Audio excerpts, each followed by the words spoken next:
आप देख रहे हैं क्वेश्चन आवर। नमस्कार, मैं हूं अजय कुमार। हमारे देश में आस्था के नाम पर न जाने क्या क्या हो जाता है। हम सब जानते हैं कि कैसे बेगुनाह लोग आस्था की वजह से उन तमाम लोगों के पास पहुंच जाते हैं जो दरअसल षड्यंत्रकारी होते हैं, जो दरअसल एक बाबा के रूप में भेड़िए होते हैं। लोगों की आस्था, लोगों के विश्वास, लोगों की तपस्या का फायदा उठाते हैं। ऐसे भेड़ियों से बचने का क्या रास्ता है? सबसे पहले तो जो बात आप सबों को अपने गांठ बांध लेनी चाहिए वो ये कि भगवान का रास्ता दिखाने के लिए बीच में किसी माध्यमक की जरूरत नहीं पड़ती है। आपको कोई बाबा भगवान का रास्ता दिखा दे, यह बहुत आसान काम नहीं है। लोग आपको रास्ता बता सकते हैं लेकिन भगवान तक पहुंचा नहीं सकते। यही आस्था है जिसकी वजह से आज तक शोषण होता रहा है और इसी शोषण की मिसाल है आसाराम बापू। आसाराम बापू, जिसे आसाराम बापू अब नहीं कहा जाना चाहिए, सिर्फ आसाराम कहना चाहिए, जो कि जोधपुर की सेंट्रल जेल में 2013 से बंद था। एक 16 साल की नाबालिग बच्ची के साथ यौन शोषण करने के आरोप में उसे आखिरकार अदालत ने दोषी पाया और सजा ऐसी दी जिसकी तारीफ आज हर कोई कर रहा है। आसाराम को उम्र कैद, जब तक उसकी मृत्यु नहीं होती तब तक की सजा दी गई है। ऐसे व्यक्ति को इससे भी और घिनौनी सजा होती तो वो भी शायद बेहतर होता।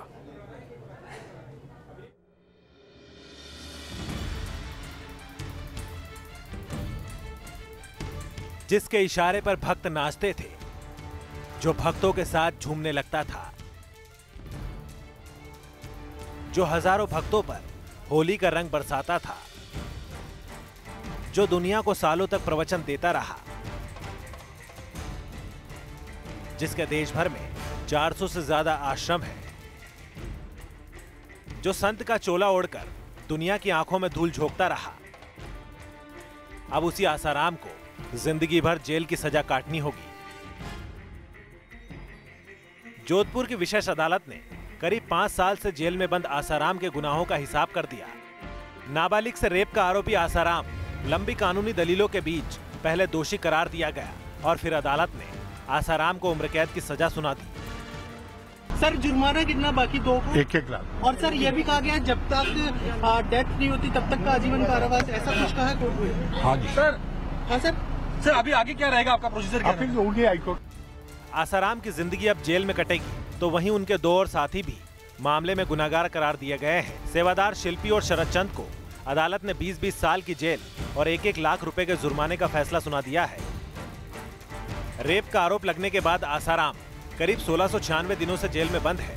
करीब 5 सालों की जेल के दौरान आसाराम ने 12 बार जमानत लेने की कोशिश की। अब कोर्ट ने फैसला सुना दिया है। पीड़ित परिवार फैसले पर खुशी जता रहा है।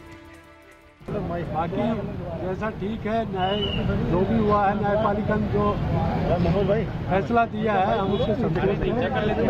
दुराचारी को सजा मिली उम्र कैद की, और जो बेचारे गवाह मरवा दिए, कईयों का अपहरण करा है,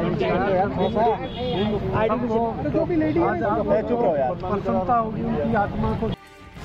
कहते हैं गुनाह छुपता नहीं, और अब आसाराम के गुनाहों का भी हिसाब हो गया है। आसाराम के वकील और समर्थक फैसले के खिलाफ ऊपरी अदालत में जा सकते हैं, लेकिन जोधपुर की अदालत ने अपने फैसले में आसाराम को दोषी और अपराधी माना है। ये नजीर बनेगा फैसला और आने वाले कल में लोग कहेंगे कि अगर आप सच के साथ हो, अगर आप न्याय के साथ हो, आप में हिम्मत है, हौसला है, तो सामने चाहे कितना भी ताकतवर इंसान क्यों ना हो, जीत न्याय की होगी। ये नजीर बनेगा इस देश के इतिहास के लिए। वीडियो जर्नलिस्ट महेश शर्मा के साथ लाल सिंह फौजदार, न्यूज नेशन, जोधपुर। आसाराम दरअसल कोई संत नहीं था। आसाराम एक कथावाचक था, लेकिन कथावाचन के साथ साथ उसने लोगों को अपने आसपास ऐसा भ्रमित कर रखा था कि उसने तमाम आश्रम खड़े किए और उसके साथ साथ एक पूरा साम्राज्य खड़ा किया। और इसलिए हम ये सवाल आपसे पूछते हैं, क्या आसाराम की वजह से भक्तों की आस्था को चोट पहुंची है? क्या आसाराम की वजह से भक्तों की आस्था को चोट पहुंची है? अगर आपको लगता है हाँ, लिखिए NN स्पेस यस। अगर आपको लगता है ना, लिखिए NN स्पेस नो। अपना SMS हमें भेजिए 56070 पर, 56070 पर। आप अपनी राय ट्विटर के जरिए हमसे साझा कीजिए, #NN_। अपनी राय लिखे, हमें भेजिए। इस कार्यक्रम में उसे हम जरूर प्रदर्शित करेंगे। 5 साल से आसाराम जेल की सलाखों के पीछे था। उसने 12 बार जमानत की अर्जी आगे बढ़ाई थी। जिसमें 3 बार जमानत की अर्जी सुप्रीम कोर्ट तक पहुंची, लेकिन हर अदालत ने उसकी जमानत की अर्जी को खारिज किया। आसाराम के ऊपर सिर्फ 16 साल की इस नाबालिग लड़की के साथ यौन शोषण के आरोप नहीं है, बल्कि कई और संगीन आरोप उसके ऊपर लगे हुए हैं। 2 और महिलाओं के साथ बलात्कार करने का आरोप उसके ऊपर है। उसके साथ साथ 2 लोगों की हत्या करवाने का आरोप भी उसके ऊपर है। इन मामलों में भी सजा आनी बाकी है। लेकिन एक ऐसा व्यक्ति जो कथावाचन के तौर पर लोगों को शांति पहुंचाने का दावा करता था, जो स्टेज से 50-50 हजार 1-1 लाख लोगों के ऊपर पानी छिड़क कर होली मनाया करता था, आज अदालत में रो रहा था। क्या वाकई में ऐसे व्यक्ति को रोना चाहिए? क्या उसके आंसुओं का कोई मोल भी है? हां, यह बात जरूर है कि उसे इस बात का गुमान नहीं होगा कि उसे सजा हो सकती है, और जब सजा हुई तो फाख्ते उड़ गए उसके। जो आसाराम 5 साल पहले तक ऐशो आराम की जिंदगी जीता रहा, उसने शायद ही कभी सोचा होगा कि उसका बुढ़ापा जेल की सलाखों के पीछे कटेगा। आसाराम को जोधपुर की अदालत ने रेप जैसे संगीन मामले का दोषी पाया है और उसे उम्र कैद सुनाई गई है। मीडिया रिपोर्ट्स की माने तो पिछले 1 दिन से आसाराम जेल में बहुत बेचैन था। कहा जा रहा है कि उसने रात में खाना भी नहीं खाया। खबरों के मुताबिक आसाराम सुबह जल्दी उठ गया। सुबह से ही उसके चेहरे पर डर का भाव था। हर धड़कन के साथ एक सवाल उठ रहा था, आखिर कोर्ट क्या फैसला सुनाएगा। सुबह करीब 11:15 बजे जैसे ही जोधपुर कोर्ट में जज मधुसूदन शर्मा ने फैसला सुनाया, जोधपुर सेंट्रल जेल में लगी अदालत का माहौल बदल गया। जो आसाराम कुछ देर पहले तक खुद को बेकसूर बता रहा था, उसके चेहरे की हवाइयां उड़ गई। आसाराम की आंखों से आंसू छलक पड़े। सूत्रों के मुताबिक आसाराम के मुंह से हरिओम हरिओम के बोल निकलने लगे। वो बेहद घबराया हुआ लगने लगा। आसाराम अदालत से रहम की गुहार लगाने लगा। आसाराम ने कहा, अब मैं काफी बूढ़ा हो गया, सजा सुनाते वक्त मेरी उम्र का भी ख्याल रखा जाए। मैं आदतन अपराधी नहीं हूँ, मुझे कम से कम सजा दी जाए। मैंने समाज को अच्छा संदेश दिया है और लोगों की भलाई के लिए काफी काम किए हैं, इसलिए मुझ पर रहम किया जाए। हालांकि अदालत ने उसकी किसी बात पर ध्यान नहीं दिया। इसके बाद आसाराम ने अपने वकील के कंधे पर हाथ रख दिया और बोला, आप कुछ कहते क्यों नहीं।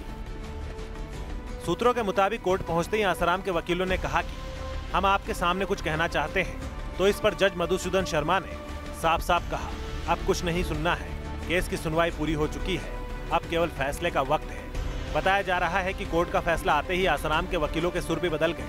वो आसाराम की उम्र और तबीयत का हवाला देते हुए कम से कम सजा की अपील करने लगे।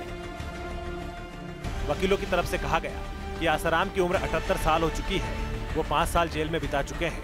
आसाराम के लाखों भक्त हैं जो उनके आश्रमों को चला रहे हैं, इसलिए अदालत सजा सुनाते वक्त इन तथ्यों को भी ध्यान में रखे। आसाराम के वकीलों की दलील के बाद सजा सुनाने का वक्त भी आया। जैसे जैसे सजा सुनाई गई, वैसे वैसे आसाराम के चेहरे के भाव बदलते गए। सजा सुनते ही आसाराम 10 मिनट तक कुर्सी पर बैठा रहा। वो रोने लगा। सूत्रों के मुताबिक आसाराम ने कहा कि जैसी भगवान की मर्जी, अब जेल में ही रहूंगा। इसके बाद पुलिस ने उसे हिरासत में ले लिया। News nation. इसमें कोई शक नहीं कि आज अदालत ने अपना जो रुख अपनाया है वह आसाराम जैसे लोगों के लिए बिल्कुल सटीक बैठता है। आसाराम पर कोर्ट की जो टिप्पणियां हैं वो अपने आप में बड़ी दीगर हैं। कोर्ट ने साफ तौर पर कहा कि आसाराम ने भक्तों को जो विश्वास दिया था उसके साथ विश्वासघात किया है। आसाराम का अपराध क्षमा योग्य बिल्कुल नहीं है। उसके साथ साथ कोर्ट ने यह भी कहा कि साक्ष्य में साफ है कि आरोपी ने गंभीर अपराध को अंजाम दिया है। आरोपी यानी कि आसाराम के खिलाफ सजा एक नजीर के तौर पर प्रस्तुत की जाएगी, ताकि फिर समाज में इस तरह के लोगों के भरोसे के साथ ऐसा खिलवाड़ ना कर सके। इसमें कोई शक नहीं है कि आसाराम ने अपने भक्तों के विश्वास के साथ खिलवाड़ ही नहीं किया, बल्कि आज धर्म के साथ भी इतना बड़ा अधर्म किया है कि क्या कहा जाए। लेकिन एक अजीब सी स्थिति है हमारे देश में। हम जब किसी को अपना आराध्य मान लेते हैं तो आज हमारी यह मानसिकता है कि उस आराध्य के बारे में कुछ भी जांचने, परखने या सोचने से हम इनकार कर देते हैं। और यही सब कुछ होता दिख रहा है आसाराम के समर्थकों के साथ। अदालत का फैसला आ चुका, साक्ष्य सामने है, एक छोटी सी बच्ची की यौन उत्पीड़न की बात सामने है। इसके बावजूद आसाराम के साथ जुड़े लोग, उसकी आस्था में लगे लिप्त लोग उसे बेकसूर मानते हैं, आंसू बहा रहे हैं। हाईकोर्ट जाना तो हर मुजरिम का अधिकार है, लेकिन आसाराम जैसे व्यक्ति के लिए हाईकोर्ट जाना भी एक बड़ी ही अजीब सी बात है। आसाराम के समर्थकों की आंखों में आंसू, फूट फूट कर रोते आश्रम में भक्त। अहमदाबाद में आसाराम के आश्रम में ये उस वक्त की तस्वीर है जब आसाराम को लेकर कोर्ट का फैसला आने वाला था। तब आसाराम के समर्थक आसाराम की रिहाई के लिए प्रार्थना करते रहे। इनमें कई भक्त तो रोते हुए दिखे, कई महिलाओं की आंखों से आंसू बह रहे थे। सबको यही उम्मीद थी कि आसाराम के हक में फैसला आएगा, लेकिन फैसला आते ही आश्रम का माहौल बदल गया। इनकी न तो प्रार्थना काम आई और न ही आंसू।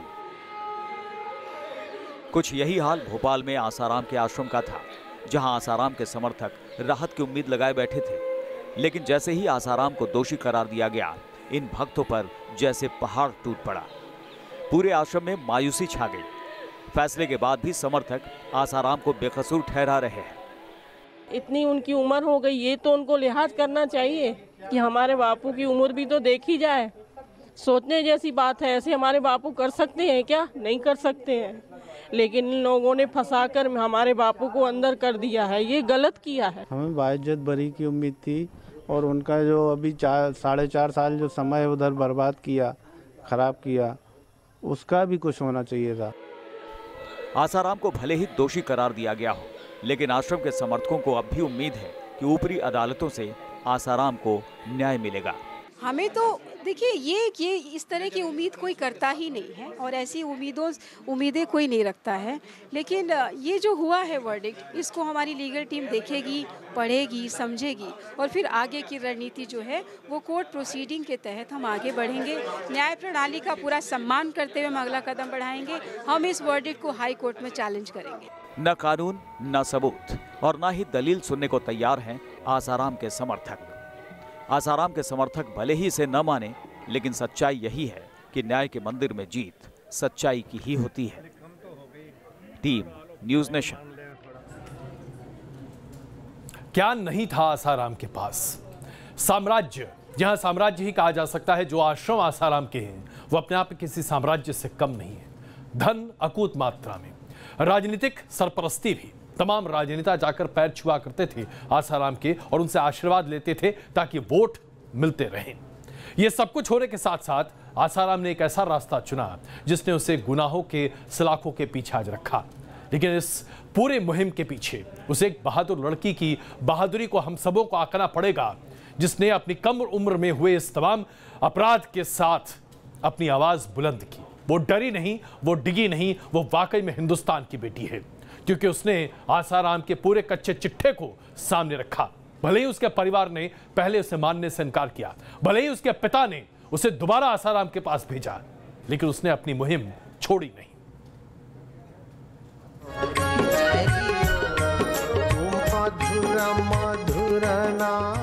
दुनिया ने आसाराम बापू का ये ही रूप देखा, हरिओम हरिओम जपने वाले एक संत का चेहरा।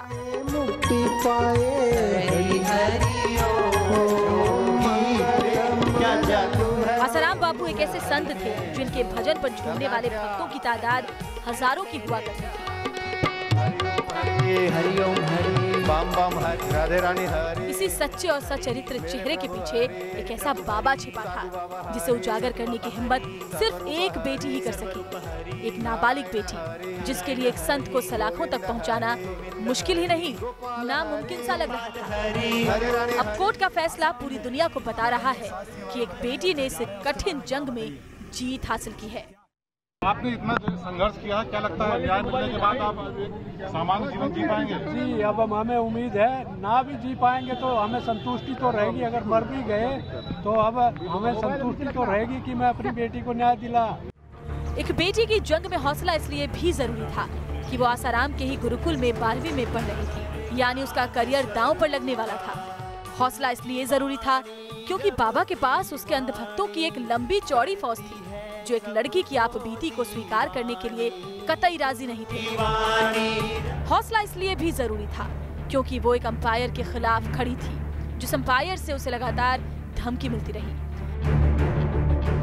इस घटना के खिलाफ गवाह बनने वालों पर जानलेवा हमले कराए गए, गवाह की हत्या भी हुई, लेकिन कांपते कदमों से ही सही एक बेटी अपनी जंग लड़ती रही और आखिर एक संत को किए की सजा मुकर्रर हो गई।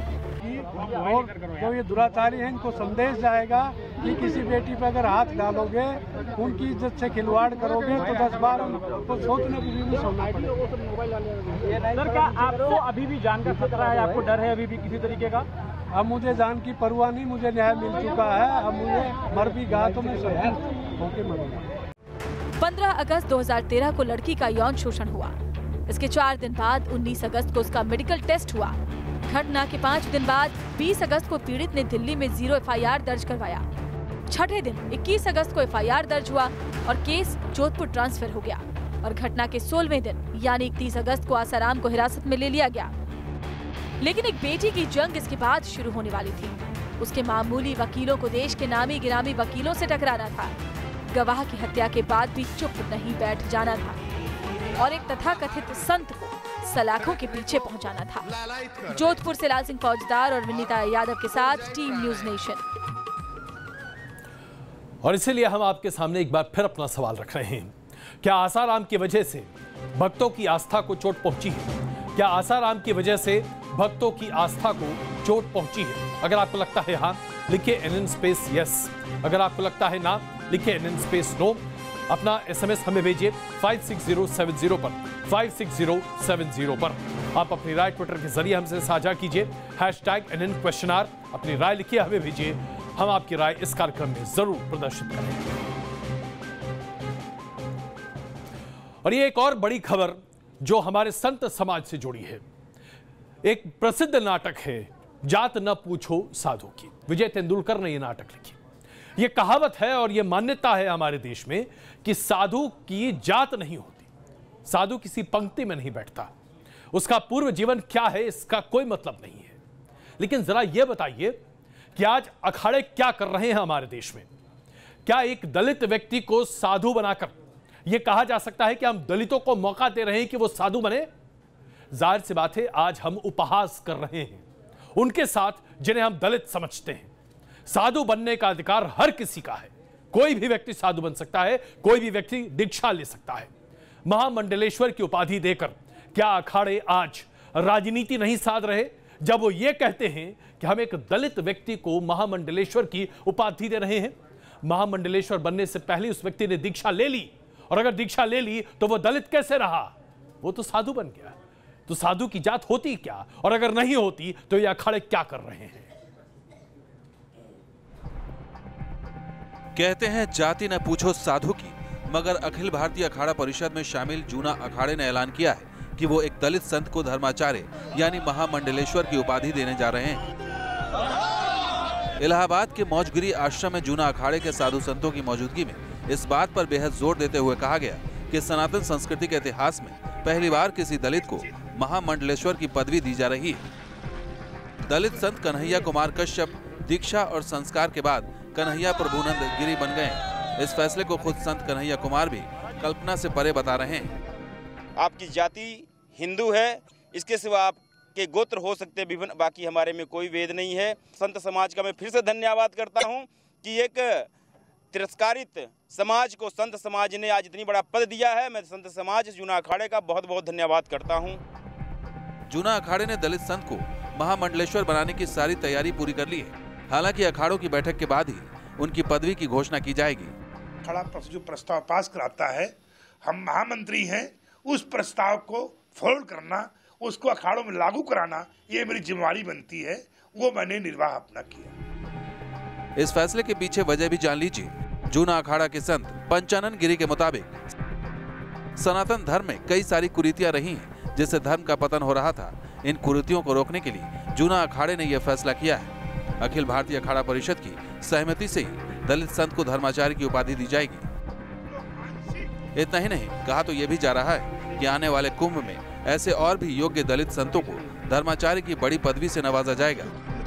जितने भी दलित समाज के लोग, चाहे वो बौद्ध बन गए हों, क्रिश्चियन बन गए हों, या मुसलमान बन गए हों, या घर छोड़ के चले गए हों, मैं उन सभी लोगों का चरण धो के चरणामृत का पान करके घर वापसी लाने का प्रयत्न और प्रयास करूंगा। यही मेरा।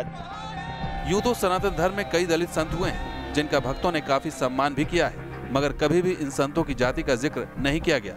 लिहाजा ये सवाल उठना लाजमी है कि क्या संतों और साधुओं को भी दलित या सवर्ण कहा जा सकता है। Team news nation. अगर हम हिंदू धर्म कहें तो धर्म की अवमानना किस तरीके से होती है, यह हमने अभी आपके सामने प्रदर्शित की। एक साधु की जात बताकर आज आप धर्म और धार्मिक संस्थान और आस्था पर चोट पहुंचा रहे हैं। लेकिन यह बात सिर्फ धर्म तक सीमित नहीं है, राजनीति में तो इससे भी बड़ा प्रहार और कुठाघात हो रहा है। आपने देखा होगा बड़े बड़े नेता किसी भी पार्टी के, जहां हर पार्टी के बड़े नेता एक दलित के घर पहुंचते हैं, वहां खाना खाते हैं और सबसे बड़ी खबर बनाई जाती है और कहा जाता है दलित के घर अमुक नेता पहुंचे, उन्होंने खाना खाया। हम आपसे यह पूछना चाहते हैं कितनी बार किसी सवर्ण के घर में जाकर किसी नेता ने खाना खाकर यह प्रचारित करने की कोशिश की कि आज मैं किसी सवर्ण के घर खाना खा के आ रहा हूं। जाहिर सी बात है यह उन राजनेताओं की कुंठित मानसिकता है, बहुत छोटी सोच है, जो दलितों के घर में जाकर खाना खाकर यह प्रदर्शित करने की कोशिश करते हैं कि हम बड़ा अच्छा काम कर रहे हैं। चाहे आप दलित क्या खाएं, सवर्ण क्या खाएं, किसी के यहां खाना खाएं, इससे देश को क्या फर्क पड़ता है। हर हिंदुस्तानी बराबर है। क्या आप नहीं मानते? और अगर नहीं मानते तो वाकई में आप जातिवाद के सबसे बड़े प्रतिनिधि हैं।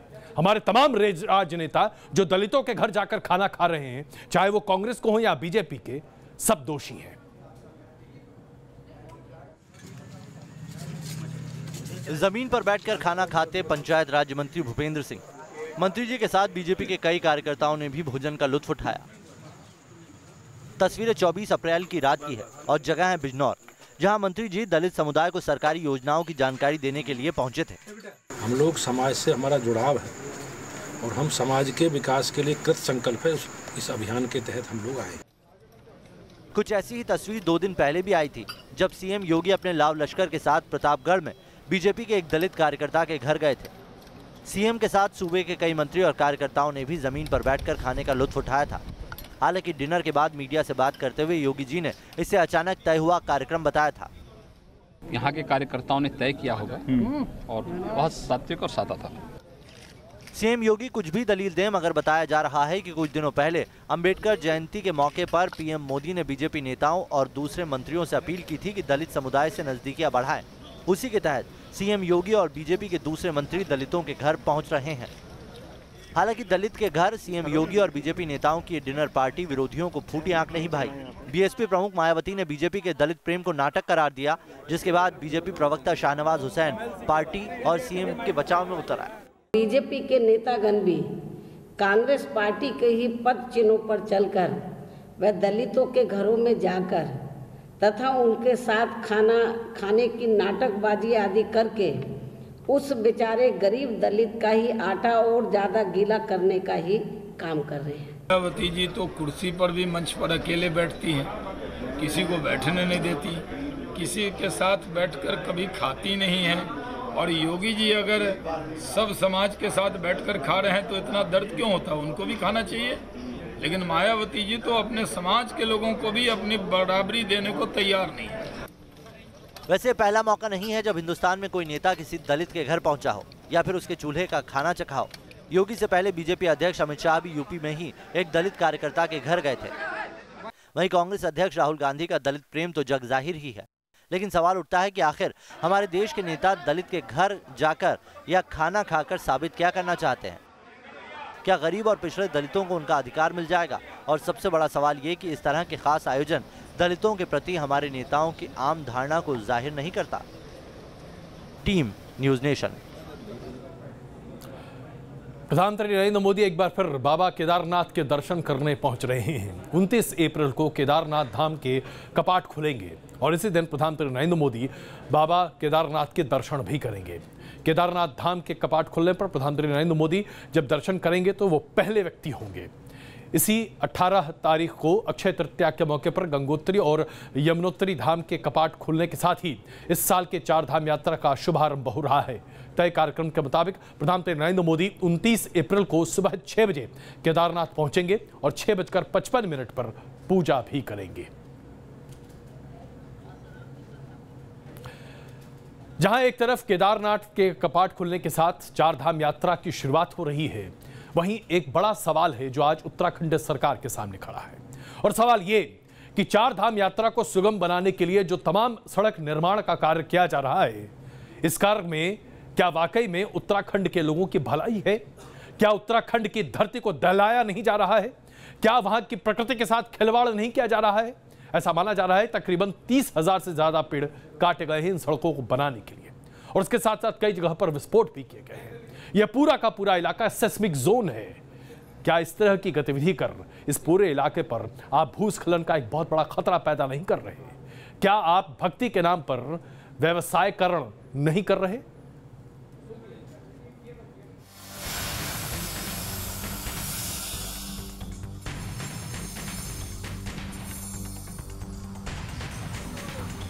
केदारनाथ धाम भगवान शिव की नगरी, जो चारों तरफ से बर्फीली पहाड़ियों से घिरी है, जहां की प्राकृतिक सुंदरता देखते ही बनती है। लेकिन इंसानों की बढ़ती मौजूदगी और निर्माण कार्य ने मानो केदारनाथ धाम के लिए नया संकट खड़ा कर दिया है। दरअसल 4 धाम यात्रा को बेहतर ढंग से चलाने के लिए प्रधानमंत्री मोदी ने ऑल वेदर रोड का प्लान बनाया था। पीएम मोदी की इस महत्वाकांक्षी योजना का काम इन दिनों जोर शोर से चल रहा है।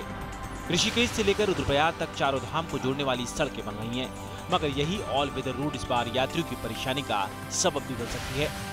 पूरी सड़कें काटी जा रही हैं और ऐसे में जब मानसून अपने चरम पे होगा तो ये पूरा आप पीछे पहाड़ देखिए, ये पूरा मलबा पहाड़ में बारिश के बाद सड़कों पे आएगा और सड़कें बंद होने की भी दिक्कत है। हालांकि प्रशासन का कहना है कि यात्रा के दौरान कटिंग का सारा काम बंद रहेगा और यात्रा सुचारू रहेगी, और किसी भी तरीके से अगर यात्रा कहीं पर रुकती है, सड़क बाधित होती है, तो उसको तुरंत खोल दिया जाएगा। ये परेशानी सिर्फ एक दिन की ही नहीं है।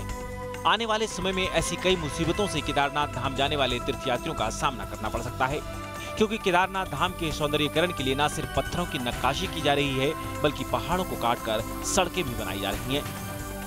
जानकारों का मानना है कि जिस तरह से तीर्थ स्थान टूरिज्म प्लेस में बदलता जा रहा है, सैलानियों के ठहरने के लिए होटल और गेस्ट हाउस बन रहे हैं, उससे एक बार फिर 2013 जैसी त्रासदी आ सकती है। ठीक सामने आपको जो पहाड़ियाँ दिखाई दे रही हैं, ये वही क्षेत्र हैं जहाँ से चौराबाड़ी का जब ग्लेशियर वहाँ से बादल वहाँ फटा था और उसके बाद जो पानी आया था जिससे नुकसान हुआ था। तो भविष्य में अगर इतना तेज पानी आता है तो उससे केदारपुरी को कोई दिक्कत ना हो, इसके लिए ये पूरी सुरक्षा दीवार बनाई गई है। वीडियो जर्नलिस्ट सोनी कुमार के साथ सुरेंद्र डसीला, न्यूज़ नेशन, केदारनाथ। और इससे पहले कि कुछ क्षणों के लिए हम रुकें, आपके सामने एक बार फिर आज का सवाल प्रस्तुत करते हैं। क्या आसाराम की वजह से भक्तों की आस्था को चोट पहुंची है? क्या आसाराम की वजह से भक्तों की आस्था को चोट पहुंची है? अगर आपको लगता है हाँ, लिखिए NN स्पेस यस। अगर आपको लगता है ना, लिखिए NN स्पेस नो। अपना SMS हमें भेजिए 56070 पर, 56070 पर। आप अपनी राय ट्विटर के जरिए हमसे साझा कीजिए, #NN_। अपनी राय लिखिए, ट्वीट कीजिए। आपकी राय इस कार्यक्रम में हम जरूर प्रदर्शित करेंगे। बने रहिए हमारे साथ, तुरंत वापस आते हैं और उसके बाद दिखाएंगे आसाराम के गुनाहों की कहानी, आसाराम के बेशर्मनाक कोड।